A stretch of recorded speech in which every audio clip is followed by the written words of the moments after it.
You see, what happens is this then, that an individual who all his life long has played the social game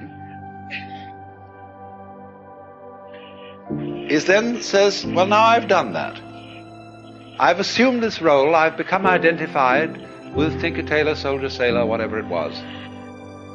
But now who am I? Really? In order to find that out, I have to go off by myself. Why? Because you have a role conception, a masked conception of yourself, because other people tell you who you are.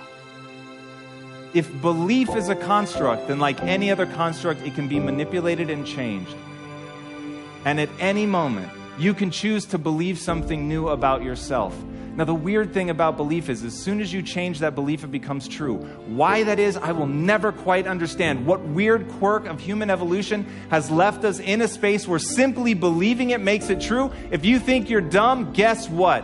You're dumb. And you will act in accordance with that belief, and that should scare the shit out of you. So if you think about it, people wake up in the morning, they begin to think about their problems. Those problems are circuits of memories in the brain.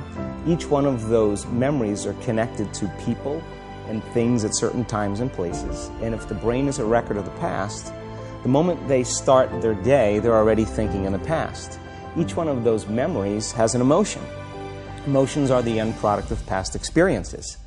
So the moment they recall those memories of their problems, they all of a sudden feel unhappy, they feel sad, they feel pain. Now, how you think and how you feel creates your state of being. So the person's entire state of being when they start their day is in the past.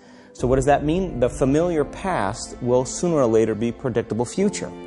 So if you believe that your thoughts have something to do with your destiny, and you can't think greater than how you feel, or feelings have become the means of thinking, by very definition of emotions, you're thinking in the past.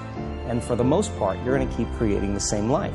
So then people grab their cell phone, they check their WhatsApp, they check their text, they check their emails, they check Facebook, they take a picture of their feet, they post it on Facebook, they tweet something, they do Instagram, they check the news, and now they feel really connected to everything that's known in their life.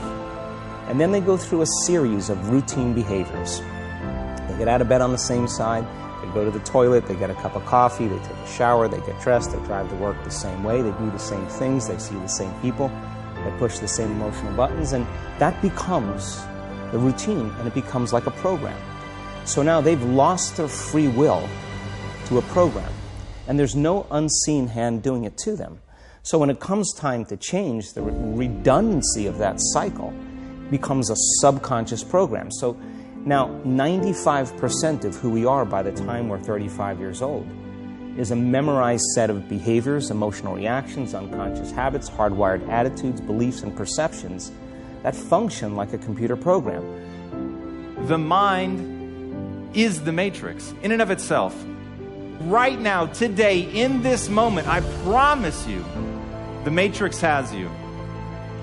If you guys know David Foster Wallace's concept of this is water, to a fish, water is so ubiquitous it ceases to exist. Now we all have that same thing, and it's playing on us, and it's keeping us from becoming who we want to become. And that thing is our mindset. It's our belief system. It is so ever present. It is so ingrained into the fabric of who you are and the way that you process data, you don't even notice it. You don't even know that it's real. And this is the thing that impacts your life. It is your inability to see that your mindset controls everything, that it is water in and of itself. Now, when I heard this from Shakespeare, I realized that once you become aware of the water, you can change everything. So then a person can say with their 5% of their conscious mind, I want to be healthy, I want to be happy, I want to be free. But the body's on a whole different program. So then how do you begin to make those changes? Well, you have to get beyond the analytical mind, because what separates the conscious mind from the subconscious mind is the analytical mind.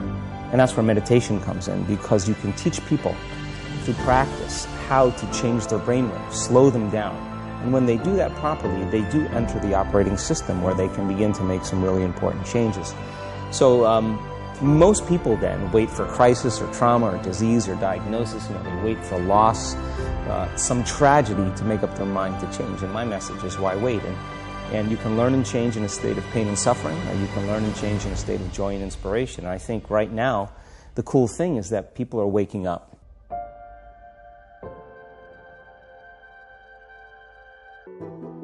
Life has no duplicate, as Jerry Jackson would say. And so you want to do life on your terms. You want to do you.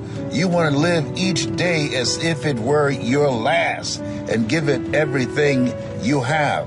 And that's what I'm focused on. That my 77th year on the planet is to finish strong and to do things that will impact my children and my grandchildren and my great-grandchildren, and live a life that will outlive me. As we look at now where we are, there's a reckoning that's going on.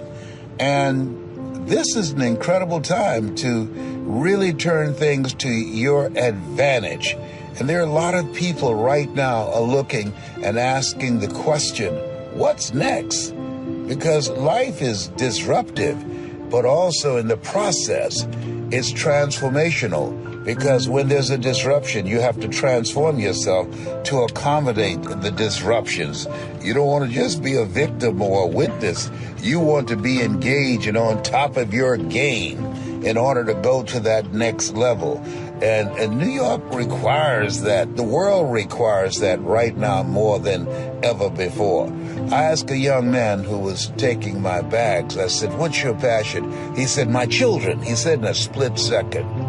That grabbed me, because that's where I'm coming from. My children, that's my passion. The things that I do to generate money, that's one thing. But my passion is to help my kids have the tools they need to live a meaningful, successful, impactful life, to be an asset to the world rather than a liability.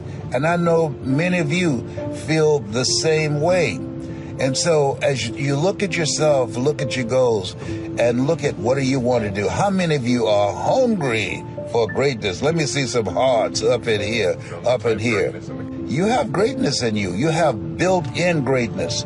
But that greatness, it must be focused on. That greatness, it must be cultivated and developed. That greatness, it must be called forth.